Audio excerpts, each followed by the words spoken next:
un joueur comme Eric Bailly, quand il vient pour un sélectionneur, d'abord tu le mets en test. Sinon, tu ne le déplaces pas. Tu ne peux pas prendre Eric Bailly pour le mettre sur le banc.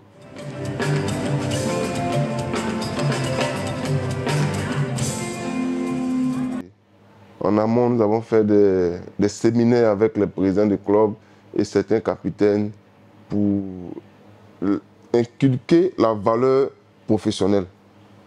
Ça veut dire le professionnalisme passe d'abord par le mental, par la manière de se comporter sur le terrain, par la manière de réagir face à certains problèmes sur le terrain, aussi par le respect des officiels. Donc c'est tout ce boulot-là que nous avons effectué et ça produit une compétition de haut niveau.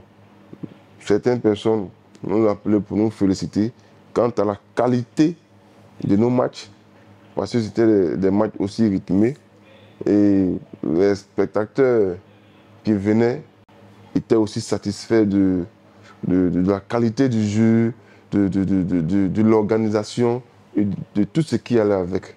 Vraiment, ça, pour moi, ce n'était pas une première parce que je suis un diplômé CAF. Pour mon organisation, d'autres étaient aussi dans le milieu, mais c'était aussi une belle expérience.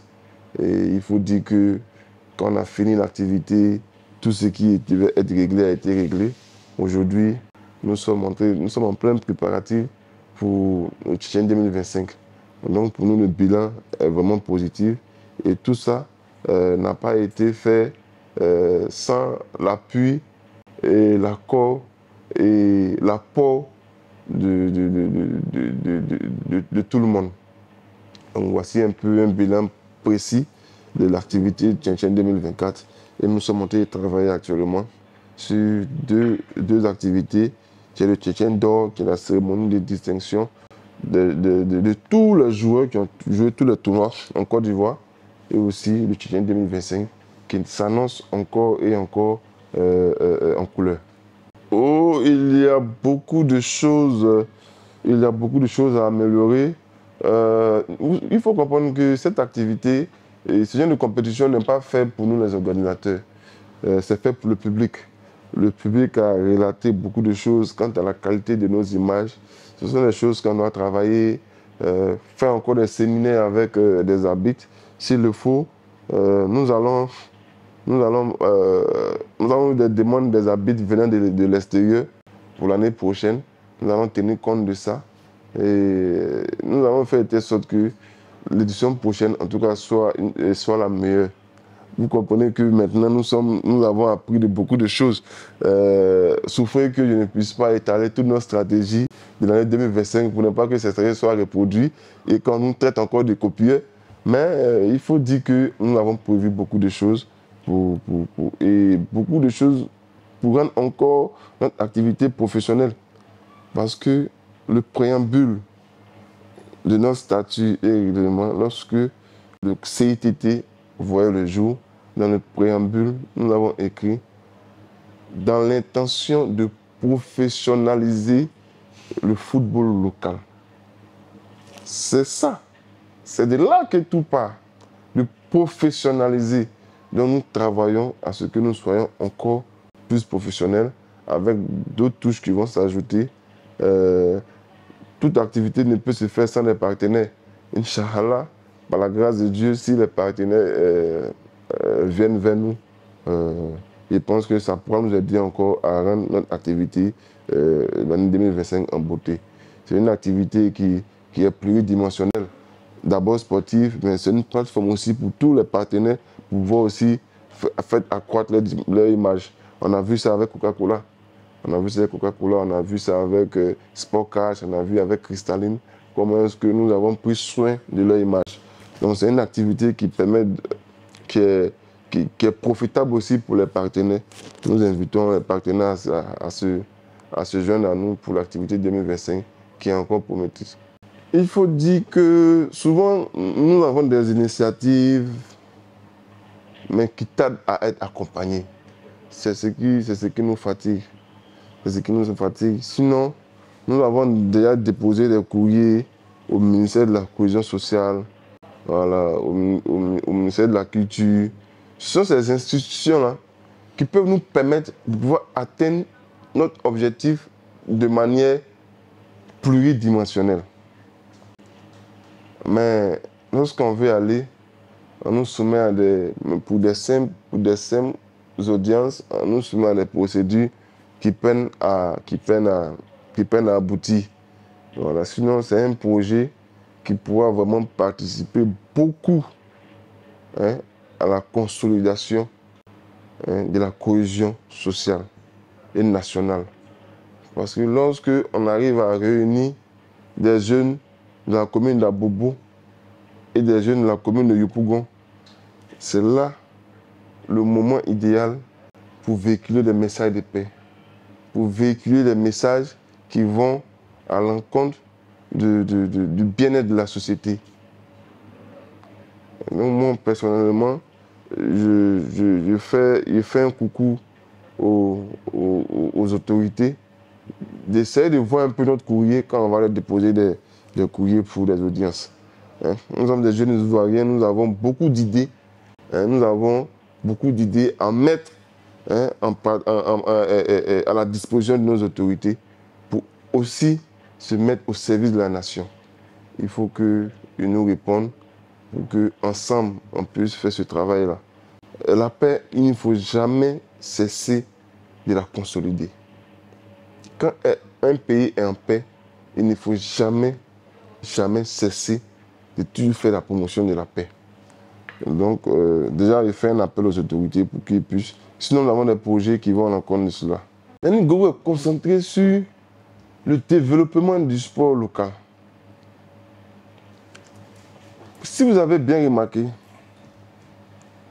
le championnat ivoirien ici peine actuellement. Parce que ce n'est pas notre culture. Notre culture, c'est le tien-tien. C'est le maracana, le petit poteau. C'est ça qui est notre culture. D'abord, la chose qu'il faut faire, il faut revoir la stratégie avec tous les présidents des clubs. Vous voyez le tien-tien, le tien-tien, c'est les présidents des clubs qui font sortir le monde. Hein. Ce n'est pas moi, Yannick Goro. Ce sont des gens qui sont dans la commune, qui ont un bon contact avec la population. C'est eux qui font que les gens s'intéressent à l'équipe. Donc, dans le fond, avec les présidents du club de football, il y a un petit problème. Vous avez vu le cas de Sporting Club de Gagnois. Le monsieur est venu, sa communication, ça réveille un coup le Sporting. Hein. Il est venu, sa manière de faire sa communication, c'est ancré un peu. Il a fait ce qu'il avait à faire. Les gens ont besoin de ça. Il y a un manque de communication entre ceux qui dirigent les équipes avec les supporters. Et il y a un manque de management entre les dirigeants avec ceux qui sont appelés à partir soutenir l'équipe. Nous, au Tchétchène, on a bien réussi. On a fait des séminaires pour ça. Expliquer comment est-ce que la foule sort. Certes, il y a les réseaux sociaux, c'est bien, c'est la communication. Mais la communication de proximité, elle compte beaucoup. Parce que je vais au stade à cause d'eux. Je vais au stade parce qu'on parle de tel joueur. Je vais au stade parce que c'est bien structuré. Je vais au stade parce que. C'est ça.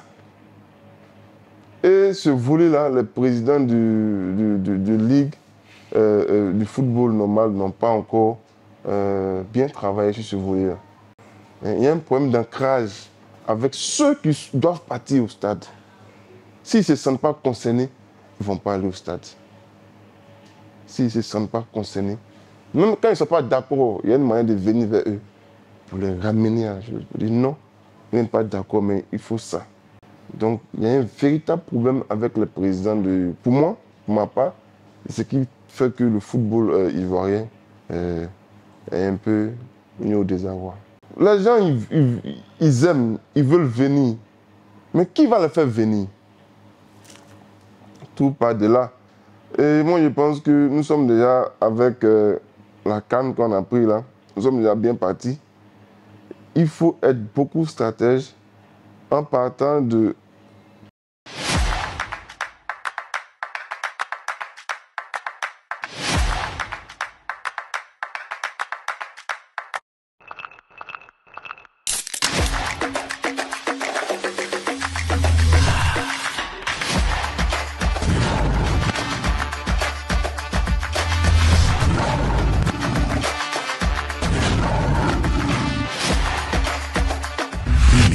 La force qui vient du cœur de là-haut, c'est avec la tête de la fédération jusqu'au président et même aux joueurs.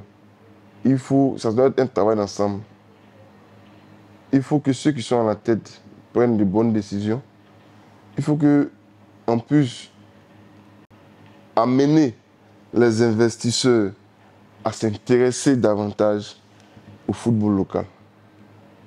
Vous voyez? Parce que lorsque dans une communication d'une équipe, on dit telle personne est venue pour une équipe, telle personne a fait ceci, telle personne a fait cela, et on sent déjà l'harmonie, l'engouement près de l'équipe, ça intéresse les gens à s'engager. Ils pensent que c'est une question de mois. 1 mois, 2 mois, 3 mois, 4 mois. Le football, si c'est bien managé, si les choses vont telles que je pense, ils pensent qu'on va craquer les stades. Mais tout passe d'abord par, je le dis bien, la proximité. Les réseaux sociaux sont faits pour appuyer. Mais il ne faut jamais te fier aux réseaux sociaux. Tu peux faire un post. Tu vas avoir sur ce post 100 000 personnes ont liké. Mais tu vas leur donner un rendez-vous, tu vas avoir 3 personnes. Il est typiquement à titre informatif. Mais ce qui pousse à la motivation, c'est la proximité. Tant que tu as du mal à faire cette conciliation, tu vas toujours penser que tu... Donc, si les investisseurs sont imprégnés, s'ils arrivent à manager leur proximité, à galvaniser les supporters, à mettre ces supporters dans les conditions, je pense que ça va intéresser plus de... Parce que ce qui fait que les gens vont au stade, c'est le cœur. Je supporte quelle équipe. Mon équipe va gagner quelle équipe. C'est tout ce qui fait que les gens se déplacent par le terrain. Si c'est bien coordonné, c'est bien managé, les gens vont sortir pour partir au stade. Il faut dire que moi aussi, j'ai mes contacts, j'ai joué aussi. Donc on se retrouve souvent on a un club d'amis avec qui souvent on partage des matchs même de tchin-tchin. Et ils n'ont pas hésité à m'apporter leur soutien parce que Kader personnellement savait que le projet m'appartenait depuis 2019. C'est pas maintenant que Kader, avec l'histoire de Kader avec moi, c'est pas aujourd'hui. Il y a longtemps, on se côtoie, il savait que le projet m'appartenait. Et lorsque je suis venu à grand frère, j'ai repris la commande du projet. Il n'a pas hésité à m'apporter son soutien. Voilà, Kader, il y a Sérédier, Wilfried Canon, Mas Gradel avec qui on joue, à la DB, il y a Bonnie Wilfried, voilà, tous ces anciens joueurs-là, même des nouveaux joueurs, voilà, parce que je suis deux, je suis aussi un ancien joueur, donc on se comprend et il ne manque pas, en tout cas, quand ils peuvent de venir me soutenir. Voilà. C'est un soutien qu'ils apportent à leurs frères, qui a une vision, voilà, dans le but de promouvoir le sport local et ils ne peuvent qu'accompagner. Moi, je tiens à... Faye, d'abord, c'est une personne qui m'a beaucoup marqué sur le terrain par sa discrétion, son sang-froid lorsqu'il jouait le milieu ivoirien et puis sa précision. J'aime beaucoup sa manière de coacher. Avec lui, il n'y a pas de star. Avec lui, il n'y a pas de star. Si ton rendement n'est pas efficient, tout de suite, te fait sortir pour que tu puisses te mettre au travail. C'est ce qui me plaît chez lui. Voilà. Il a une manière... Vous voyez, quand on était encore jeune, on jouait au foot, le coach, il n'est pas tacticien, mais quand il voulait, il te fait sortir, il met quelqu'un d'autre. Et puis, on avance. Donc cette manière-là me plaît beaucoup chez lui, parce qu'au-delà de la tactique, il y a le rendement du joueur. Et il met ça beaucoup en avant, ce qui fait que le joueur se surpasse quand il voit qu'il a été remplacé 1 fois, 2 fois. Ils savent que si le prochain match est en la main, ils doivent confirmer. Donc ça permet aux joueurs de se surpasser. J'aime beaucoup sa manière de faire. Aujourd'hui, nous avons une équipe XXL, voilà, 5XL même, qui nous fait plaisir. Qui nous fait plaisir. Nous avons eu des matchs où on a gagné même une équipe en Europe, ils étaient vraiment très contents. Et ils sont en train de le faire. Avec le dernier match où Crasso nous a fait sortir, voilà, un beau doublé. Je pense que c'est une équipe qui n'est pas en construction, mais qui est en mode s'envolement. Voilà, il faut consolider ça. Il faut travailler pour que nous maintenions ce même niveau-là. Et puis nous avons de très beaux joueurs. Moi, quand je vois Denga jouer, je suis content. Voilà, quand je vois Sengo jouer, je suis rassuré. Quand je vois Serré Jean-Michel au milieu, quand je vois Kessier, vraiment, nous avons une équipe. Eric Bailly, c'est un joueur qui sait mieux s'adapter. Il sait mieux s'adapter. Nous avons vu avec son départ d'Espagne en Angleterre. Il a été même élu meilleur joueur d'un mois avec Mourinho. C'est un jeune qui sait très bien s'adapter. Il faut dire que dans la carrière, il y a les moments de latence, de faiblesse, et puis il y a les pics. Le plus difficile, ce n'est pas de tomber, mais de se relever. Si le coach Faye MS pense que Eric Bailly est apte à rejoindre la sélection, nous lui faisons confiance. Et puis, il a déjà prouvé, c'est Eric. Nous savons de quoi il est capable.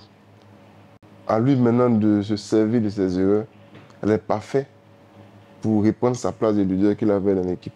Un joueur comme Eric Bailly, quand il vient pour un sélectionneur, d'abord tu le mets en test. Sinon, tu ne le déplaces pas. Tu ne peux pas prendre Eric Bailly pour le mettre sur le banc. Quand tu le prends, tu le mets en test. Maintenant, à part si le match à disputer est aussi capital, là, on peut le mettre sur le banc pour le faire rentrer après. Mais si le match n'est pas capital, tu le fais jouer déjà pour voir et après, quand ça ne va pas, tu le fais sortir. Voilà. Eric Bailly, c'est un joueur qui a déjà confirmé. Je pense qu'il n'est plus à des jeux de test. Voilà. C'est un joueur confirmé. Il est champion d'Afrique. Je pense qu'il pourra encore apporter beaucoup à l'équipe. Crespo avec le Wourourou, ça sera vraiment... Parce que nos côtés sont très garnis. Quand tu vois à gauche, le jeune frère Adengra, à droite le Wourourou, et encore qui sont doublés par le jeune frère Amad Diallo et consort. Je pense que la venue de Crespo sera un peu difficile, mais c'est la loi du football. On ne peut pas jouer à 12. On ne peut pas jouer à 12. Que ce soit Crespo ou bien que ce soit Diakité, pour moi, ce sont de très beaux joueurs. Et si la sélection peut leur permettre de les relancer sur l'échiquier mondial, pourquoi ne pas le faire? Il faut leur donner la chance. Et à vous qui a déjà fait plusieurs matchs, si Crespo vient, il aura aussi le temps de démontrer ce de quoi il est capable. Et puis, en tout cas, il faut profiter aussi. À Crespo, il faut profiter du temps de jeu qu'on va leur donner pour pouvoir aussi marquer les emplois. Donc il y a ça. Sinon, que ce soit Wourourou, que ce soit Crespo, les deux méritent ce poste-là. Non, Za, il fait ses preuves en Europe. Za, je pense que le problème de Za, c'est un problème de communication. Za n'est pas encore mort. Za a encore une très grande place à l'équipe nationale. Et il a encore des preuves à nous présenter. Je pense que ça, ce n'est pas de trop. Ce n'est pas de trop, mais il pourrait jouer le rôle de conseiller dans l'équipe. Voilà, parce que c'est un joueur qui est beaucoup influent, qui est beaucoup stable dans le jeu. Et même s'il n'est pas sur le terrain, sa présence avec l'effectif pourrait apporter quelque chose. On le voit avec Cristiano Ronaldo, qui même s'il ne joue pas, réussit à galvaniser ses gars. Ça, c'est un joueur qu'on veut ou qu'on ne veut pas. sa présence est importante dans l'équipe. Sa présence est importante. Donc, son retour nous fera plaisir. Si le coach lui donne du temps de jeu, Dieu merci, c'est à lui de nous montrer de quoi, surtout il est capable, puisqu'il nous a démontré qu'il ne mange pas du riz avec de l'huile. Donc, je pense que ça nous a appris beaucoup de choses. Sa présence est importante et on espère qu'il pourra aussi, si jamais il arrive, il pourra remonter la pente. Je tiens à d'abord dire merci à votre équipe technique. Je tiens à remercier la chaîne. Merci à tous ceux qui nous ont suivis. Merci à ceux qui nous suivent de loin ou de près. Il faut dire que Yannick Goro, avec son comité d'organisation, le COFIT, travaille d'arrache-pied pour l'édition 2025 et pour le Tchétchène d'or. Espérons que cette activité va encore positionner la Côte d'Ivoire à un autre niveau. Et puis, je dis merci à tous ceux qui nous apportent leur soutien. D'abord, sans oublier les présidents de club, ceux qui font beaucoup de sacrifices pour que cette activité, pour que ce Tchétchène, pour que notre sport local aille de l'avant. 2025, la date est déjà connue pour le Tchétchène 2025, c'est le 12 juillet 2025. Nous comptons encore prendre plus d'équipes qui pourront participer dans le souci de garnir encore notre activité et produire plus de spectacles. Nous sommes unis et travaillons pour le développement du sport ivoirien. Je vous remercie.